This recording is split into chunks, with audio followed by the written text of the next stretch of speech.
मुख्यमंत्री गहलोत ने पेश किया राज्य का बजट के बाद कार्य सलाहकार समिति की बैठक में फैसला हुआ है। अब 4 दिन तक चलेगी बजट पर बहस। वापस देने का कुछ कर रहे हो तो वो उनका पार्टी जाने, उनका डिसीजन जाने। काली दुल्हन से तुलना करते हैं बजट के, आज माफी मांग लेते हैं। देखिए, सतीश पूनिया जी ने बहुत गलत स्टेटमेंट दिया है। कल वो एक अपने आप को किसान वर्ग का कहते हैं, उनको किसान के कृषि बजट के ऊपर अपना वक्तव्य देना चाहिए था, बोलना चाहिए था। और जिस प्रकार राजस्थान की विश्वविद्यालय की वो राजनीति करते थे और उस वक्त एबीवीपी का दबदबा हुआ करता था, और एबीवीपी के दबदबे के बाद में भी उनको जब टिकट मिला था वो हारे थे।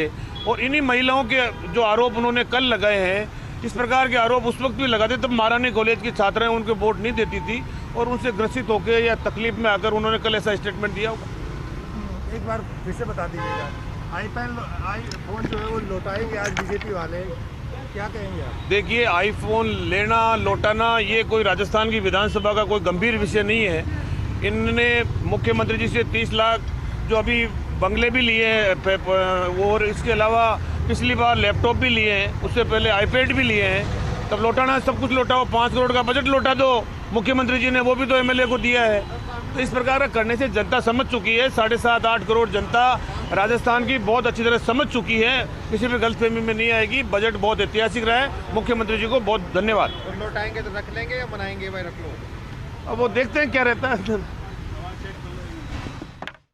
और हमारे साथ सहयोगी नरेश जुड़ गए हैं। नरेश, तो जो कहा गया, ये फैसला लिया गया जो सभी ने मिलकर, बीजेपी प्रदेश अध्यक्ष पूनिया ने जब कहा कि हम आईफोन लौटा देंगे जिससे भार नहीं आए, तो अब ऐसे में उप मुख्य सचेतक कहते हैं कि ये कोई बड़ा मुद्दा नहीं है और अगर आपको लौटाना ही है तो बंगला भी लौटा दीजिए और जो 5 करोड़ का आपको एमएलए फंड से दिया हुआ है रुपए, वो भी लौटा दीजिए।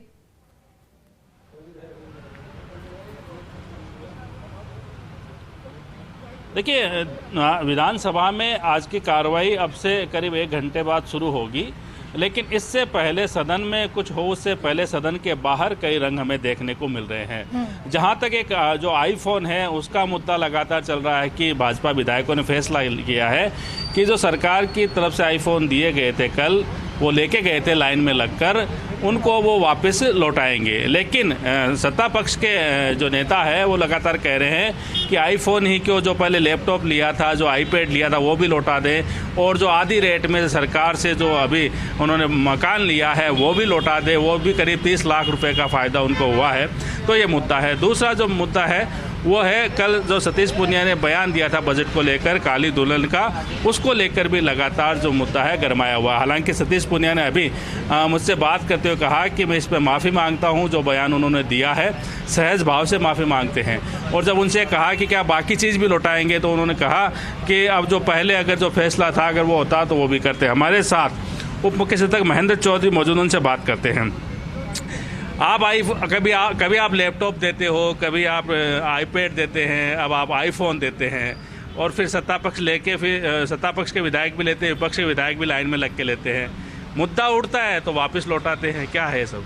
देखिए, जब भी राजस्थान में बजट पेश हुआ है, राजस्थान के लोकप्रिय मुख्यमंत्री अशोक गहलोत जी ने पहले सभी से राय करते हैं, गांव और ढाणियों से फीडबैक लेते हैं, सत्ता पक्ष के लोगों से फीडबैक लेते हैं, विपक्ष के लोगों से फीडबैक लेते हैं। और सभी विपक्ष के लोग सब राय से, उस वक्त भी उन्होंने कहा था कि हमें कभी वो कहते हैं बैग दो, कभी अटैची दो, कभी लैपटॉप दो, कभी आईफोन दो, कभी कई प्रकार के जो भी उनकी मांग होती है, उस मांग को देखते हुए एक फैसला लिया जाता है सरकार द्वारा।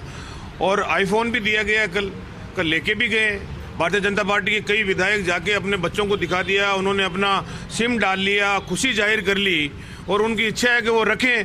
लेकिन आरएसएस के दबाव में दिल्ली से इनके फैसले होते हैं और उस फैसलों के कारण उनका मन नहीं है, लेकिन फिर भी जबरदस्ती उनको वापस दिलाने की कोशिश करें, वो तो उनकी पार्टी का निर्णय है। ऐसा नहीं करना चाहिए, मेरा यहाँ तक मानना है। लेकिन आप तो कह रहे हैं कि वो फिर वो लैपटॉप भी लौटा दे और जो हाल ही में जो आधी कीमत में बंगला लिया वो भी लौटा दे। देखिए, इन्होंने पहला बजट हुआ था, आईपैड दिया, लैपटॉप दिया, 30 लाख का बंगला लिया, 5 करोड़ का बजट लिया, 10 करोड़ की सड़कें अब लिए, कल 5 करोड़ की सड़कें पहले ले ली, कई प्रकार के फैसले सार्वजनिक रूप पे हर विधायक के अशोक गहलोत जी ने दिए हैं। तो ये जब आईफोन की बात करें तो और फैसले भी लेने चाहिए। अब बड़े आप नेताओं से आप उनके प्रश्न करेंगे तो वो कह देंगे कि हम विधायक दल की मीटिंग में तय करेंगे। हम की विधायक दल में टुकड़े हुए हैं, 8-8, 10-10 ग्रुप हुए हुए हैं, ये निर्णय नहीं ले पा रहे। दिल्ली से इनका इशारा चलता है। रिट के मामले के अंदर इन्होंने विधानसभा का समय जाया किया, जिसके कारण इनको मात खानी पड़ी। अभी विधानसभा चल रहा है सुचारू रूप से, कल भी सदन के नेता को सुना है और आज भी सदन की कार्रवाई विधिवत रूप से चलेगी। तो लगता है आज सदन की कार्रवाई की भी हम बात कर ले, 11 बजे से शुरू होने वाली है, तो आपको लगता है कि आज शोरगुल नहीं होगा? कल जैसे उन्होंने भाषण सुना था विपक्ष ने, वैसे सुन पाएंगे, या जो सीबीआई की उनकी जो मांग है लगातार वो उन्होंने जैसे कहा है कि वो मांग जारी रहेगी और सरकार से वो मांग मनवा के रहेंगे, तो सदन को चूंकि चलाने की जिम्मेदारी आप लोगों की है, तो किस तरह से चल पाएगा? देखिए,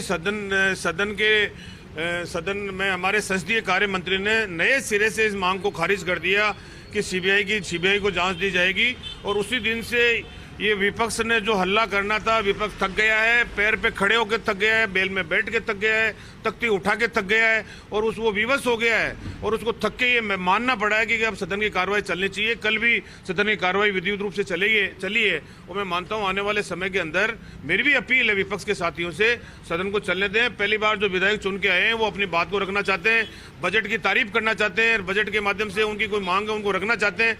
तो अब कितना ही समय होता है, 1 साल में 18 बैठक होती है।